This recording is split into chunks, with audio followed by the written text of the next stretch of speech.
And that's all from Business Today.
Live from London, this is BBC News.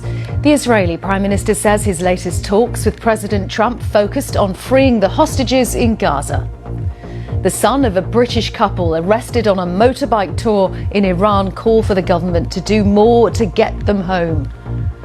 Houses are swept away and a flash flood emergency declared as major floods now hit the US state of New Mexico. And at least 109 have been killed in flooding in Texas. Authorities continue to search for more than 160 people still missing. Later in business, President Trump announces a 50% hike on copper tariffs, sending metal prices soaring.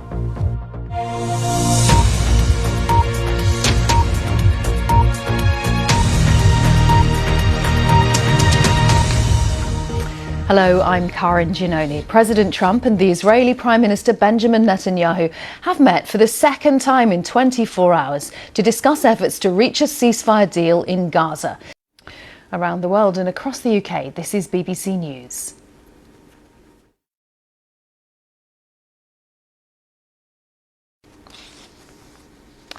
Ten years ago today, the arrest of hundreds of human rights lawyers in China began in a nationwide crackdown known as the 709 incident. They've long been a target of China's Communist Party. One of those lawyers was Wang Chenjung, who was detained for more than 4 years. To come today, there was a ceremonial carriage procession through Windsor, and we're expecting 2 more days of this state visit in Windsor, which has been chosen because Buckingham Palace, where state visits would normally happen, is under renovation. So it's all happening in Windsor. Thanks for being with us.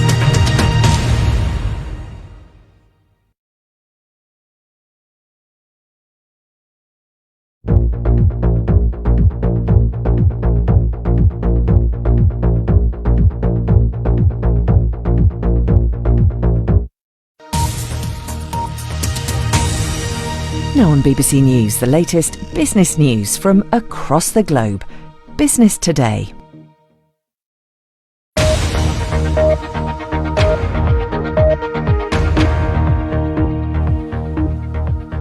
Trump's iron fist. The US president announces a 50% hike on copper tariffs, sending metal prices soaring. Meanwhile, UK steelmakers brace themselves for steep tariffs as the deadline for negotiations with the US passes. Also on the programme is London's stock market in terminal decline. A leading business lobby is calling for urgent action to stop the exodus of firms listing their shares abroad. And can AI be a force for good? Policymakers and industry leaders gather in Geneva to find ways to make artificial intelligence more ethical. We'll be speaking to the organiser of AI for Good. You're with Business Today in London. I'm Sally Bundock. So we start in the US, where President Trump has announced a new tax of 50% on copper entering the US from other countries. The decision carries through on tariff threats he made earlier this year when he ordered an investigation into how imports of the metal were affecting national security. Fiona Cincotta there. Around the world and across the UK, this is BBC News.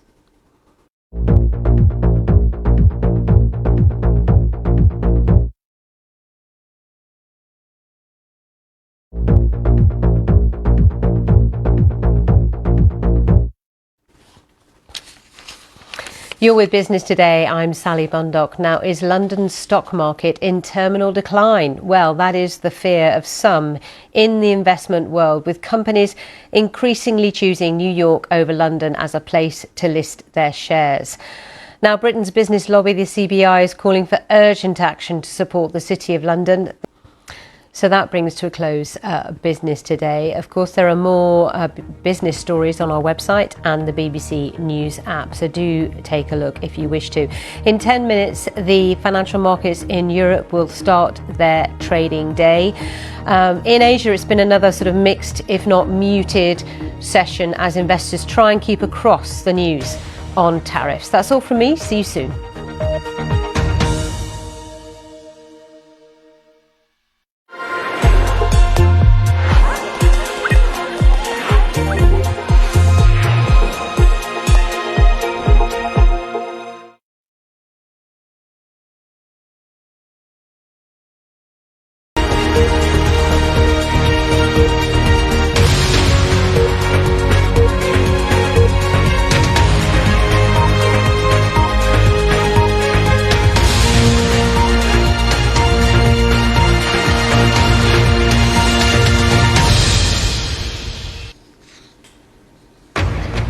Live from London, this is BBC News.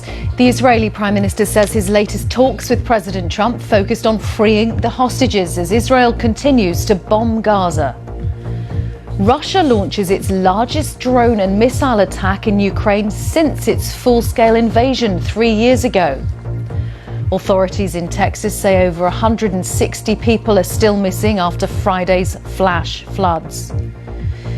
The former Prime Minister of Bangladesh, Sheikh Hasina, is heard in a leaked audio recording authorising the use of lethal force against protesters last year.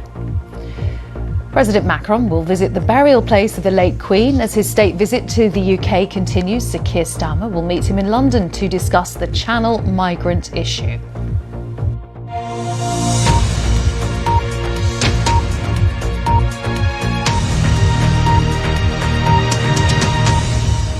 Hello, I'm Karin Giannone. The Israeli Prime Minister Benjamin Netanyahu says freeing the hostages that remain in Gaza was the focus of his latest talks with President Trump at the White House.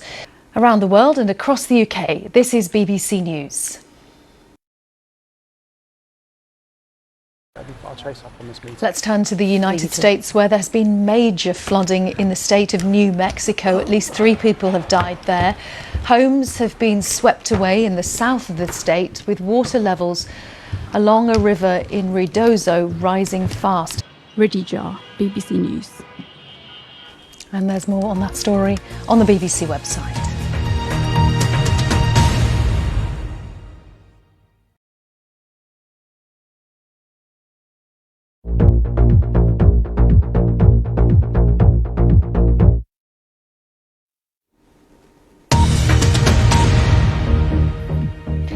You're with BBC News. I'm Karin Giannone. The headlines. The Israeli Prime Minister says his latest talks with President Trump have focused on freeing the hostages as Israel continues to bomb Gaza. Russia has launched its largest drone and missile attack in Ukraine since its full-scale invasion began 3 years ago. President Trump has announced a 50% hike on copper tariffs, sending metal prices soaring. And we hear from one of the Chinese human rights lawyers still being closely watched by the authorities a decade since the nationwide crackdown that arrested hundreds of lawyers like him. President Macron will visit the burial place of the late Queen as his state visit to the UK continues. Sir Keir Starmer will meet him in London later to discuss the Channel migrant issue.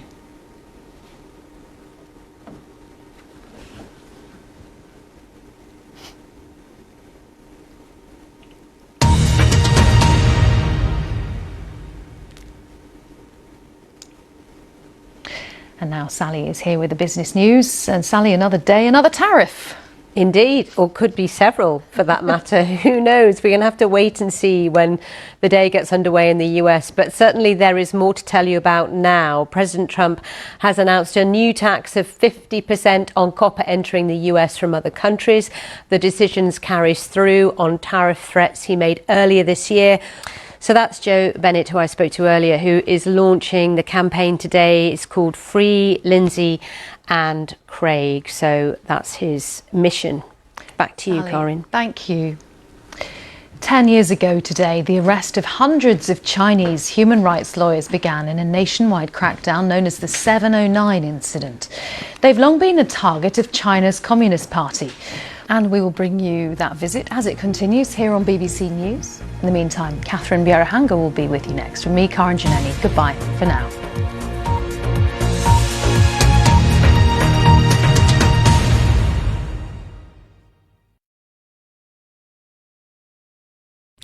Hello there. Let's take a brief look now at